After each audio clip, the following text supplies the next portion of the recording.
itu targetnya keluar ke depan tuh, arahnya tuh jalan ke depan tuh. Coba dilihat deh. Coba dilihat deh ke arah depan tuh mereka berdua.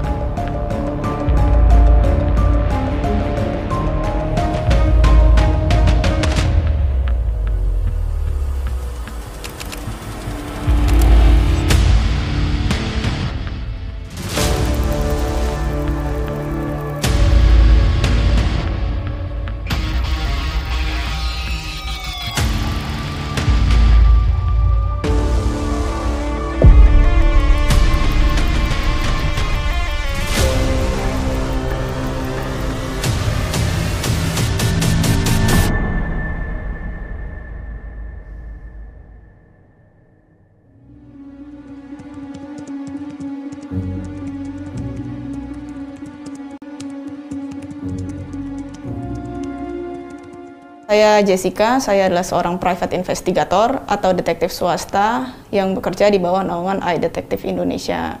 Ya bisa dibilang whole karir saya ya di sini gitu, bisa sekitar kurang lebih mau 10 tahun lah ya. 80% hidup saya dedikasikan untuk profesi ini, sisanya saya makan dan tidur. Memang profesi sini lah jodoh saya di profesi ini, di karir ini gitu.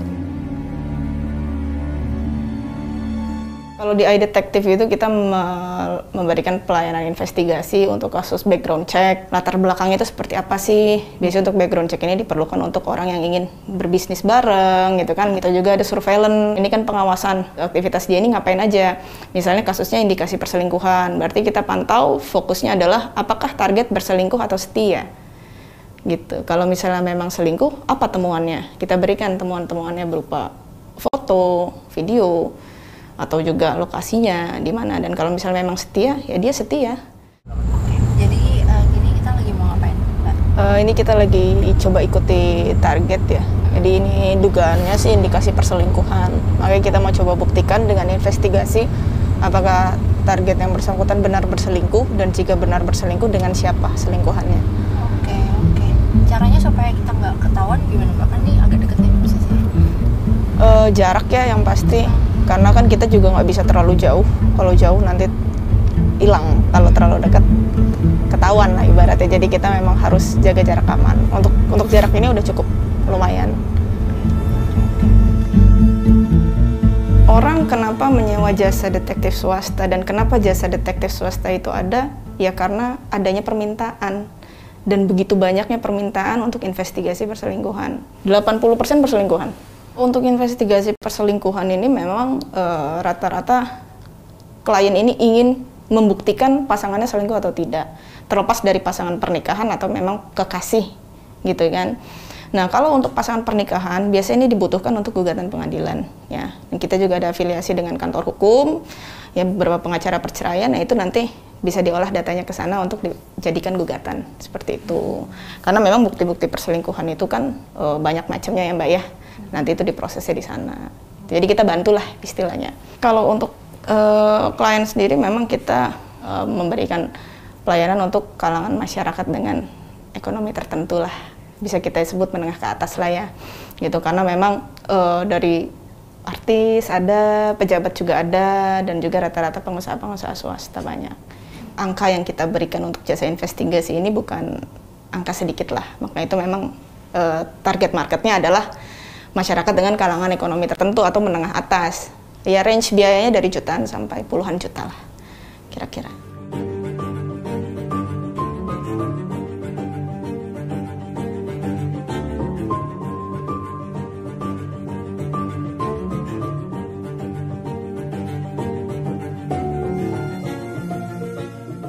Jadi dalam 1 tahun investigasi, biasanya kita ada musim-musimnya ya. Jadi misalnya awal-awal tahun atau akhir-akhir tahun itu kita sebutnya sebagai high season karena tingginya permintaan untuk kasus perselingkuhan gitu kan. Itu mulai banyak tuh berdatangan permintaan-permintaannya. Tapi biasanya masuk-masuk bulan Ramadan, bulan puasa gitu. Itu saya juga nggak tahu entah kenapa demand-nya menurun, permintaannya menurun. Bahkan bisa kita bilang ya kita ikut puasa juga gitu. Puasa dalam mengumpulkan bukti-bukti seperti itu gitu.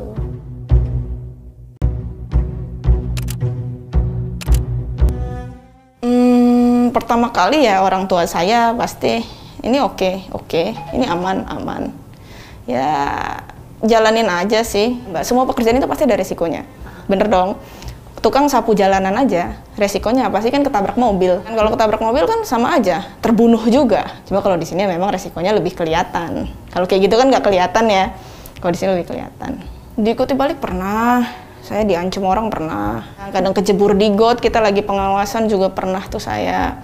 Kadang kita diserempet orang, kadang kita di amuk massa ada juga karena disangka ngapain gitu, atau kita lagi melakukan pengawasan di tempat prostitusi disangkanya saya PSK juga pernah ditawar, digodain orang, hampir mau diperkosa juga pernah gitu kan karena disangkanya saya perempuan seperti itu. Ya if it happens it just happen gitu. Kan semua itu sudah diatur Tuhan ya. Selama kita masih di negara yang mempunyai hukum, ya, saya rasa segala hal bisa diperjuangkan secara hukum.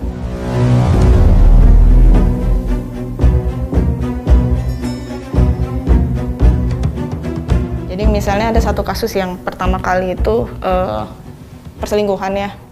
Perselingkuhannya itu masuk ke apartemen. Itu, nah di situ memang misinya, targetnya adalah kita harus dapetin posisi mereka itu di apartemen bareng. Nah di situ saya potret seperti biasa lah, kita potret. Ternyata yang bersangkutan notice. Nah ketika yang bersangkutan notice, saya harus muter otak kan. Saya mikir gimana nih caranya biar ketahuan. Saya masuk ke kamar apartemen yang disewa dari kliennya untuk saya. Saya masuk sengaja pintu nggak saya tutup biar dia nggak gedor-gedor. Ketika itu saya buka agak setengah, terus saya buka baju. Nah pas dia masuk, kan posisi saya lagi mau buka baju, saya teriak. Saya bilang, ada orang mau masuk ke kamar saya. Nah di situ akhirnya polisi semua security rame ya. Security rame, akhirnya ya saya menang karena dia nggak punya bukti apa-apa kalau saya capturing dia. Tapi ada CCTV, dapetin kalau dia masuk ke unit saya. Ya, jadi memang kita harus pinter-pinter improvisasi gitu. Nah, ya namanya resiko-resiko sih udah ya biasa lah Mbak. Udah biasa.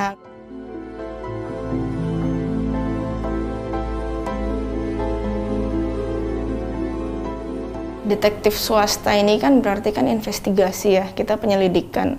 Tapi seringkali orang-orang awam yang belum tahu menganggap bahwa investigator itu bisa melakukan berbagai hal dan berbagai cara. Seperti, bisa sadap WhatsApp nggak? Tidak. Itu permintaan yang aduh, kita tidak melayani penyadapan ataupun peretasan dan segala hal yang melanggar undang-undang negara gitu loh. Jadi kalau misalnya hal-hal seperti itu ya tidak, kita investigasi saja, tidak melakukan tindak kejahatan. Berarti bisa dibilang profesi private investigator di Indonesia ini legal atau enggak? Kalau kita sebut legal itu kan berarti izin ya. Ilegal, legal, izin ini izinnya memang tidak ada, tapi tidak ada peraturan yang melanggar juga. Gitu. Jadi memang bisa dikatakan ya dalam profesi ini kita harus bermain aman karena ini abu-abu. Jangan sampai melakukan pelanggaran gitu. Misalnya pelanggaran seperti apa sih? Kita mengikuti orang sampai masuk ke pekarangan rumahnya, itu kan ada undang-undangnya tersendiri ya. Terus juga misalnya kita kontak fisik atau melakukan hal-hal yang mencelakai orang lain, itu nggak boleh. Gitu. Jadi memang ini dipergunakan sebagai bukti-bukti saja. Gitu, investigasinya bukti-bukti, misalnya dia selingkuh, foto, video, lokasi ini sudah cukup, bisa diserahkan ke kuasa hukumnya, bisa diproses, tidak lebih dari itu.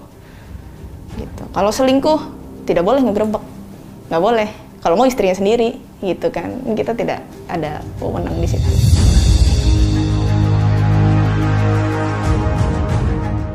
Yang unik itu saya pernah nanganin satu kasus ya. Jadi ada salah satu perusahaan besar sekali lah di Indonesia, besar sekali.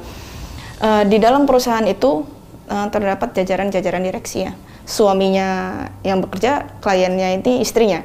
Dan dari investigasi itu ditemukan bahwa perselingkuhan suaminya itu diatur dan disuplai oleh teman-teman sesama jajaran direksi ini. Jadi suaminya selingkuh, ternyata mobilnya difasilitasi oleh si A, apartemennya difasilitasi oleh si B, perempuannya difasilitasi oleh si C.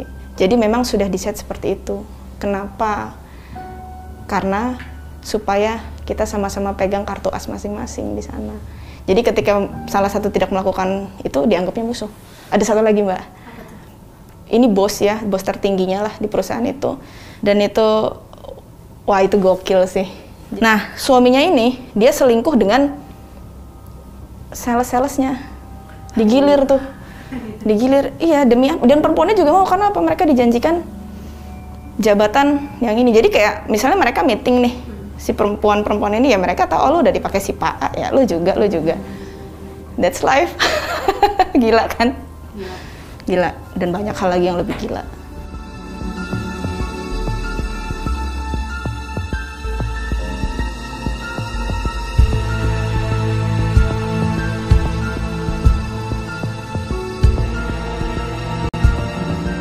Dalam karir saya ya sebagai private investigator yang sudah bertahun-tahun ini, banyak hal yang bisa saya dapat.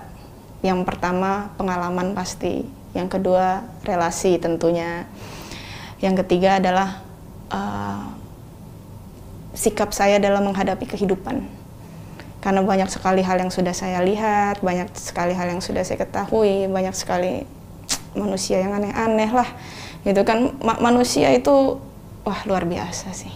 Luar biasa. Dia bisa melakukan apapun dengan segala cara apapun untuk mendapatkan apa yang dia inginkan. Jadi ya dengan banyaknya pengalaman di sini saya lebih lebih bisa membumi lah. Kalau cara berpikir sih jelas ya pasti mengalami banyak perubahan. Dulu saya berpikir ya kalau perselingkuhan itu ya hanya melibatkan tentang fisik atau sekedar seks, tapi ternyata enggak juga sih. Karena perselingkuhan itu sebenarnya ilusi sebuah hubungan. Karena ketika Anda berselingkuh dengan perempuan kedua, ada kemungkinan lagi Anda berselingkuh dengan perempuan ketiga, keempat. Mempertahankan hubungan itu sulit. 10 tahun lebih, bahkan kayak udah lebih dari 10 tahun jadi detektif swasta. Kurang lebih lah. Sempat kepikiran nggak berhenti ya?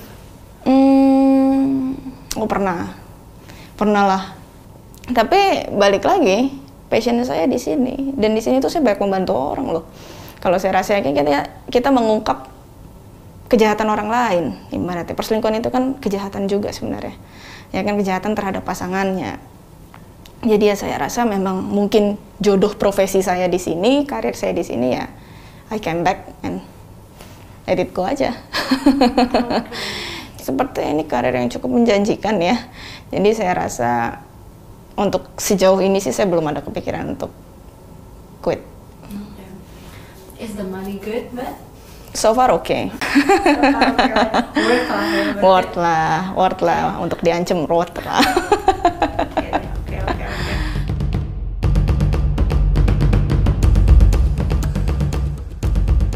Detektif swasta ini hadir di Indonesia karena banyaknya permintaan yang datang kepada profesi ini. Maka itu hadirlah layanan kami untuk membantu kecurigaan-kecurigaan itu, entah itu bisnis ataupun perselingkuhan.